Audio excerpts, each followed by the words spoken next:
zvavo dzamoyo haakwanisi kutsanangura nesimba rapera nezvinoitwa nababa kuti mukadzi achaziva kuti saka munombairindiri chii.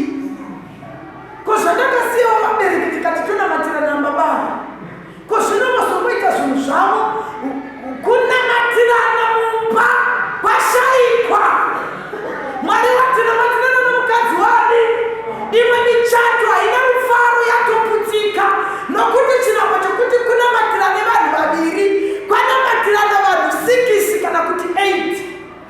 Mukadzi unogona kuregedza kunoku kumurume onamatirana navanun'una vake nanasisi vake vari UK. Saka mukadzi waune bhandi rake rakamunamatira richibvoko, murumewo kunoku wakanamatirana navanun'una vake nevanun'una vake vari kudi. Saka ivo pavanozonamatirana uku kunenge kune 12 vanhu uku kunenge kune 16. Saka kuti musha wakadaro umire zvinonetsa. Muchato unonakidza nokunamatirana kwavanhu vaviri. Ava vaviri yava nyama ipi? Yava nyama imwe.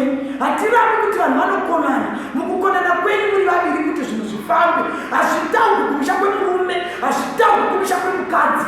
So kuonana kwenyu nokukonana kwenyu kana aripo akadumbirwa uchiri kukona kutaura zviri nani unyarare uchingoita munamato wakanyarara kusvika wazogona kutaura neumwe mozosangana mogadzirisa nyaya dzenyu muri vaviri.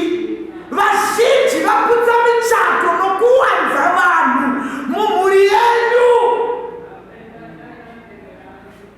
Iwe unofunga kuti ungagara zvakanaka nomurume iwe uchiti chero murume akanetsa wofamba uchiudza raini kusvika watondoudza vamwe mbuya vane vana vavo vakadzosewa kuvarume voti kumba uko baba vanonetsa vanodidai vanondidai.